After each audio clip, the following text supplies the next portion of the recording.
YouTube ప్రేక్షకులకు నమస్కారం. దయచేసి మిత్రులారా, ఈ యొక్క వీడియో చూసే ముందు ఈ వీడియోను లైక్ చేయండి, కామెంట్ చేయండి, అలాగే సబ్స్క్రైబ్ చేయని వాళ్ళందరూ కూడా సబ్స్క్రైబ్ చేయండి. దేశం కోసం, ధర్మం కోసం, దేశ రక్షణ కోసం మీరు సైతం అనుకుంటే మన ఛానల్ను సబ్స్క్రైబ్ చేసి నాకు మద్దతు తెలపండి మిత్రులారా. ముఖ్యంగా ఒక బిగ్ బ్రేకింగ్ న్యూస్ చూస్తూ ఉన్నాం. సీఎం కేజ్రీవాల్, ఢిల్లీ ముఖ్యమంత్రి అరవింద్ కేజ్రీవాల్కు 6 నెలల తర్వాత ఇప్పుడు సుప్రీంకోర్టు బెయిల్ మంజూరు చేసింది.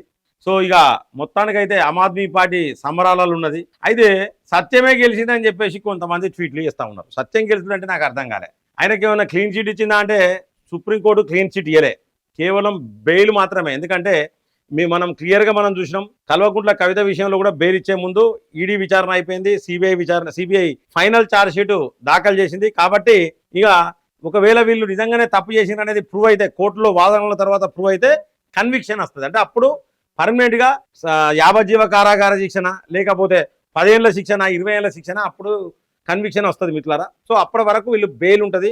సో మరి ఆ బెయిల్ అనేది షరతులతో కూడిన బెయిల్ అయితే మంజూరు చేసినట్టయితే సమాచారం ఉన్నది. ఆ వార్త ఏందనేది మనం తెలుసుకుందాం. ఇదొక బిగ్ బ్రేకింగ్ న్యూస్ అని చెప్పుకోవచ్చు.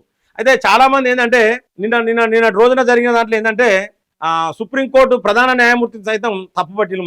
మరి అలా ఇండియా కూటమికి చెందిన ఆమ్ ఆద్మీ పార్టీ నేత ఢిల్లీ ముఖ్యమంత్రి కేజ్రీవాల్కు బెయిల్ వచ్చింది. మరి ఇప్పుడు ఆమ్ ఆద్మీ పార్టీని నరేంద్ర మోడీ గారు ఒకట కావాల్సుకొని బెయిల్ ఇచ్చిల్లా అంటే మిత్రులారా, ఈ కోర్టులు స్వతంత్రంగా పనిచేస్తూ ఉన్నాయి. నరేంద్ర మోడీ గారి ప్రభుత్వంలో కోర్టులు స్వతంత్రంగా పనిచేస్తూ ఉన్నాయి. ఇందులో నో డౌట్, కోర్టులను తప్పుపట్టడానికి లేదు. ఎందుకంటే ప్రతి ఒక్కరికి న్యాయమూర్తులకు కూడా వాళ్ళకు ఒక వ్యక్తిగతమైన జీవితం ఉంటుంది. వాళ్ళు పండుగలు చేసుకుంటారు, వాళ్ళు పబ్బాలు చేసుకుంటారు, మంచి ఉంటుంది, చెడు ఉంటుంది, ఫంక్షన్స్ ఉంటాయి, పెళ్లిళ్ళు పేరంటాలు ఉంటాయి, పండుగలు ఉంటాయి, సాంప్రదాయాలు ఉంటాయి. సో వాటి అన్నిటికీ ఖచ్చితంగా ప్రధానమంత్రితో మంచి సంబంధాలు ఉంటే ప్రధానమంత్రిని పిలుస్తారు, తప్పే ఉన్నది. ప్రధానమంత్రి పోవచ్చు, రావచ్చు. ప్రధానమంత్రి కూడా వాళ్ళ ఇంట్లో ఏ శుభకార్యాలు జరిగినా, పండుగలైనా, పూజలున్నా కూడా ఈ యొక్క చీఫ్ జస్టిస్ ఆఫ్ ఇండియాను అంటే భారత ప్రధాన న్యాయమూర్తిని పిలవచ్చు, తప్పేం లేదు. ఎవరినైనా పిలవచ్చు, ఏ ఆఫీసర్లని, ఏ అధికారులనే పిలవచ్చు. ప్రతి ఒక్కరికి వ్యక్తిగత జీవితం ఉంటుంది. రాజ్యాంగం పోవద్దు అని ఎక్కడ కూడా రాజ్యాంగంలో రాసలేదు, చీఫ్ జస్టిస్ ఇంటికి పోవద్దని. దానికి సంబంధించి ఇక కొంతమంది ఏమంటారంటే ఫోటోలు, వీడియోలు రిలీజ్ అయినాయి అంటే ఖచ్చితంగా ఇలా దొంగసాటుగా పోయింది కాదు, పిలిస్తే పోయిందే. నరేంద్ర మోడీ గారికి దేవుళ్ళన్నా, దేవుడి పూజలన్నా కూడా బ్రహ్మాండంగా ఇష్టం. కాబట్టి కంపల్సరీ ఎవరు పిలిచినా పోతారు మిత్రులారా. దీంట్లో ఎటువంటి తప్పు లేదు. గతంలో ఇఫ్తార్ పార్టీ ఇచ్చిండు మన్మోహన్ సింగ్, సిజేఐ అప్పుడు వచ్చిండు, దాన్ని ఎవరు తప్పుపట్టలే. ఎందుకంటే ఎవరైనా రావచ్చు, ఎవరైనా పోవచ్చు. అంతేగాని ఇవాళ కేంద్ర ప్రభుత్వం, భారతీయ జనతా పార్టీ ఉన్నది, ప్రధాన న్యాయమూర్తిని కలవద్దంటే ఇలా కాంగ్రెస్ చెప్పినట్లు కోర్టులు నడుచుకోవు. ప్రధాన న్యాయమూర్తులు ఎవరు కూడా కాంగ్రెస్ పార్టీ వాళ్ళు చెప్పినట్టు నడుచుకోవు. కాబట్టి ఇలాంటి వ్యాఖ్యలు చేసే వాళ్ళ మీద కూడా చాలా సీరియస్ యాక్షన్ ఉంటుంది. ఖచ్చితంగా సుప్రీంకోర్టు మీరు చూడండి, ఇంక గతంలోనే చెప్పిన రేవంత్ రెడ్డికి చీవాట్లు పడ్డాయి.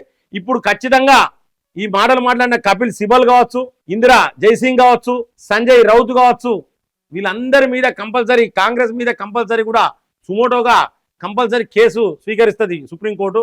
వీళ్ళకు మాత్రం కంపల్సరీ చర్యలు ఉంటాయి వీళ్ళ మీద మిత్రులారా. సో ఇలా మరి ఆమ్ ఆద్మీ పార్టీ నేత అరవింద్ కేజ్రీవాల్ కూడా బెయిల్ మీద రిలీజ్ అవుతాడు. మరి ఇప్పుడు కుక్కలు ఇప్పుడు వాగుతలేవు.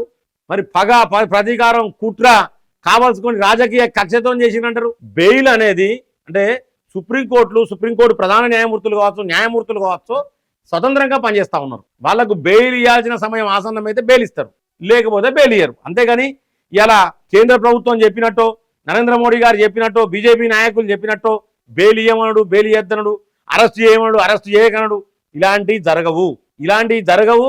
వీటి గురించి అంటే ప్రజలను పక్కదారి పక్కతో పట్టిస్తా ఉన్నారు ప్రజల్ని.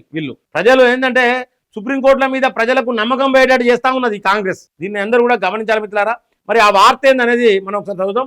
ఢిల్లీ ముఖ్యమంత్రి అరవింద్ కేజ్రీవాల్కు భారీ ఊరట లభించింది. ఢిల్లీ మద్యం కుంభకోణం కేసులో ఎట్టకేలకు బెయిల్ దక్కింది. ఈ మేరకు సుప్రీంకోర్టు శుక్రవారం కీలక ఆదేశాలు జారీ చేసింది.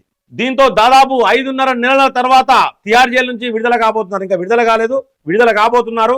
అయితే కోర్టు పలు షరతులను విధించింది. ₹50,000 పూచికత్తుతో పాటు 2 సెక్యూరిటీ సంతకాలు చేయాలని స్పష్టం చేసింది. మొత్తానికైతే ₹50,000 పూచికత్తు, ఒక 2 వ్యక్తులు షూరిటీ సంతకం చేయాలి. ఎందుకంటే మరి కేజ్రీవాల్ తప్పించుకొని పోవద్దు, దేశం వదిలి పారిపోవద్దు అని చెప్పేసి. ట్రయల్ కోర్టుకు విచారణకు హాజరు కావాలని తెలిపింది. సాక్ష్యాలను ట్యాంపరింగ్ చేయకూడదని షరతులు విధించింది. అంటే ఎవరైతే సాక్షులు ఉంటారో వాళ్ళను ప్రభావితం చేయొద్దు, వాళ్ళ దగ్గరికి పోవద్దు, వాళ్ళని బెదిరించొద్దు. మళ్ళీ ఏమైనా ముట్టుకుంటే మళ్ళీ తీసుకుపోయి తిహార్ జైలునే కూర్చోబెడతారు. లెఫ్టినెంట్ గవర్నర్ వికే సక్సేనా అనుమతి లేకుండా ముఖ్యమంత్రి కార్యాలయానికి లేదా ఢిల్లీ సెక్రటరియట్కు వెళ్లకూడదని కోర్టు నిబంధన విధించింది. ఎందుకంటే ఈయనకు బెయిల్ ఇచ్చేటప్పుడు compulsory lieutenant governor VK Saxena అనుమతి లేకుండా ముఖ్యమంత్రి కార్యాలయానికి పోవద్దు, లేదా ఢిల్లీ సెక్రటరియట్కి కూడా పోవద్దు అని చెప్పేసి కోర్టు నిబంధన విధించింది. అంతేకాదు గవర్నర్ అనుమతి లేకుండా ప్రభుత్వ ఫైళ్ల పైన సంతకాలు ఏ ఒక్క సంతకం కూడా చేయకూడదని షరతులు విధించింది. ఇక ఈ కేసు పైన ఎక్కడ కూడా డిస్కస్ చేయొద్దు, మాట్లాడొద్దని చెప్పేసి, ఎలాంటి ప్రకటనలు చేయొద్దని చెప్పేసి ఈ కేసు గురించి కూడా ఖచ్చితంగా సాక్షులతో మాట్లాడకూడదని క్లారిటీ ఇచ్చింది. అంటే ఒకవేళ వచ్చి నన్ను అరెస్ట్ చేసిర్రు, నన్ను అక్రమంగా అరెస్ట్ చేసిరని స్పీచ్లు వీకితే తీసుకుపోయి మళ్ళీ తిహార్ జైల్లో వీక్తారు. కాబట్టి షరతులతో కూడిన బెయిల్ అయితే మంజూరు చేసినట్లయితే ఈ యొక్క వార్త వచ్చింది. జస్టిస్ బుయాన్ కీలక వ్యాఖ్యలు. కేజ్రీవాల్ అరెస్టు అక్రమం కాదని ఈ సందర్భంగా సుప్రీంకోర్టు వ్యాఖ్యానించింది. అయితే కేజ్రీవాల్ ను అరెస్ట్ చేయడము అక్రమ అరెస్టు కాదు అని సుప్రీంకోర్టు క్లియర్ గా చెప్పింది. అయితే న్యాయ ప్రక్రియలో సుదీర్ఘ కారాగారవాసం అంటే స్వేచ్ఛను హరించడమేనని బెయిల్ ఇచ్చిన న్యాయమూర్తి జస్టిస్ బుయాన్ అన్నారు. అంటే అర్థమైందా, బెయిల్ ఇవ్వాల్సిన సమయం వచ్చింది, ఇక మొత్తం తేలలే కేసు, మొత్తం కేసు తేలడానికి 1 సంవత్సరమో 2 సంవత్సరాలు పడుతుంది.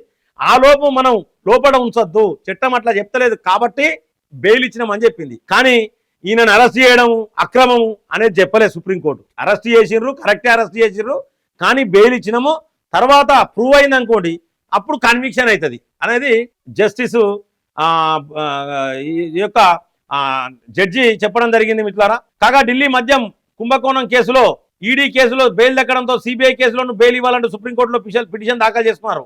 కాగా ఢిల్లీ మద్యం కుంభకోణం కేసులో విచారణ అనంతరం జూన్ నెలలో ఆయనను సిబిఐ అరెస్ట్ చేసింది. ఈడీ కేసులో ఇప్పటికే ఆయన బెయిల్ పొందారు. దీంతో ఆయన జైలు నుంచి విడుదల కానున్నారు. దాదాపు 6 నెలల జైలు శిక్ష ఆయన బయటకు రావడంతో ఆప్ నేతలు పార్టీ శ్రేణులు హర్షం వ్యక్తం చేస్తున్నాయి.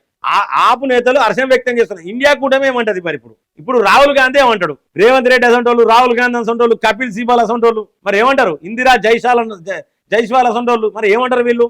ఇప్పుడు మరి సుప్రీంకోర్టు మంచిగా పనిచేసినట్ట ప్రధాన న్యాయమూర్తులు, లేకపోతే మంచిగా పనిచేస్తలేరా? ఫస్ట్ గది చెప్పండి.